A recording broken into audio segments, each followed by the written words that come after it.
जीवन में संघर्ष की सच्ची कहानी।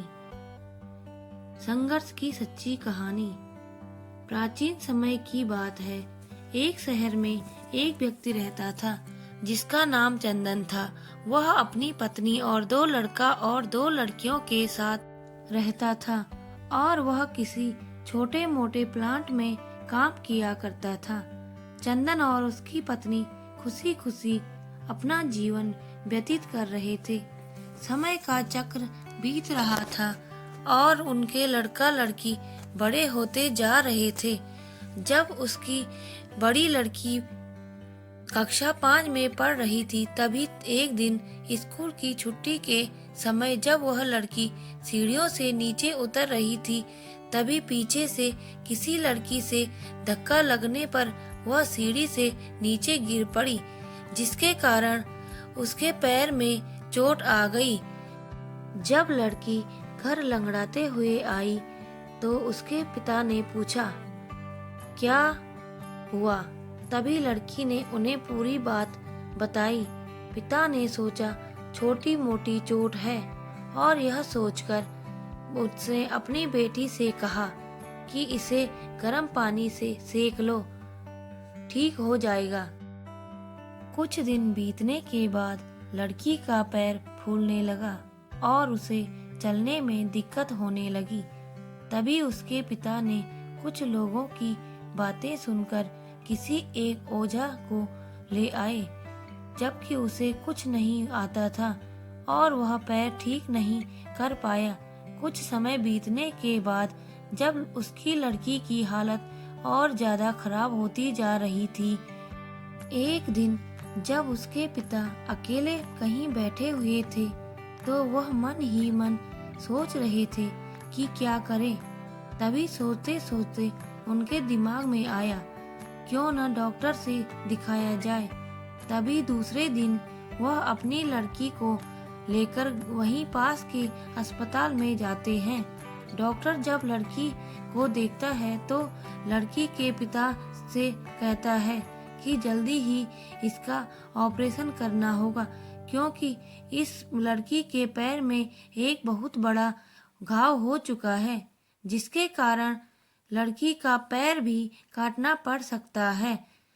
पिता डॉक्टर से पूछता है, ऑपरेशन में कितने पैसे लगेंगे? तभी डॉक्टर कहता है 40,000 तक लगेंगे। पिता घबरा जाता है, लेकिन पैसे की तलाश में इधर से उधर जाने लगता है। इधर उधर भाग दौड़ करने के बाद पैसे की व्यवस्था कर लेता है और लड़की का ऑपरेशन हो जाता है। ऑपरेशन के बाद लड़की अपने घर आ जाती है, परंतु लड़की के पैर में कुछ सुधार न होने के कारण पिता चिंतित रहने लगता है। इसी तरह 4 साल बीत जाते हैं तथा पैर में लाख लाख रुपए लगने लगते हैं। लड़की का पैर ठीक नहीं होता है, जिस कारण से पूरा परिवार दुखी रहने लगता है। कुछ समय बीतने के बाद लड़की का विवाह हो गया और लड़की के जीवन में खुशहाली आ गई। पिता सोचता है कि अब सब कुछ ठीक हो गया है, संघर्षों का दौर खत्म हो गया, परंतु किस्मत को कुछ और ही मंजूर था। एक दिन जब वह बाजार जा रहा था, तभी पीछे से किसी ट्रक के द्वारा उसका एक्सीडेंट हो गया, जिसके कारण उसके सर में गंभीर चोट आ गई। चंदन 1 महीने तक बिस्तर पर ही रहा।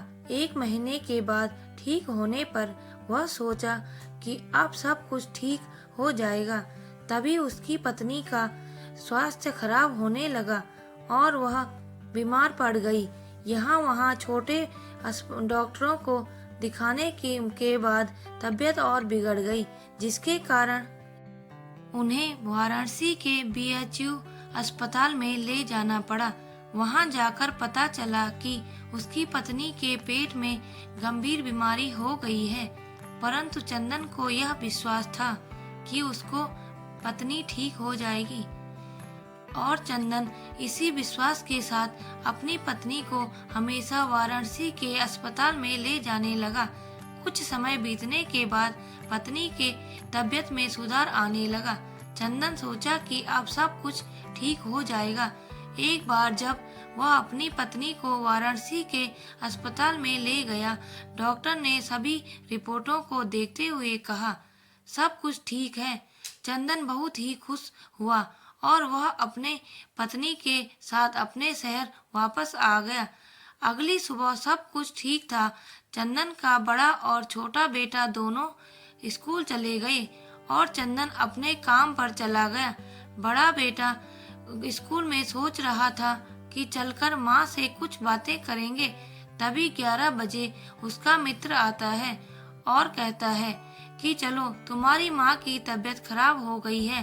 बड़ा बेटा दौड़ता हुआ अपने घर की तरफ आता है। तब तक बहुत देर हो गई थी। उसकी माँ की मृत्यु हो चुकी होती है। बेटा माँ को देखते ही फूट फूट कर रोने लगा और वह अपनी माँ का अंतिम संस्कार करता है। 1 साल तक पूरा परिवार दुखी ही रहता है। कुछ समय बीतने के बाद दुखों के बादल छट जाते हैं और चंदन अपने लड़का और लड़की के साथ सुखमय जीवन बिताने लगता है। आज उसका परिवार खुशी खुशी जीवन जी रहा है। दोस्तों, जीवन में सुख और दुख दिन और रात की तरह होते हैं, जो कभी स्थायी नहीं रहते। इसलिए दुख के समय में कभी हिम्मत नहीं हारनी चाहिए तथा सुख के समय कभी अहंकार नहीं करना चाहिए। यह इसीलिए कहा गया है।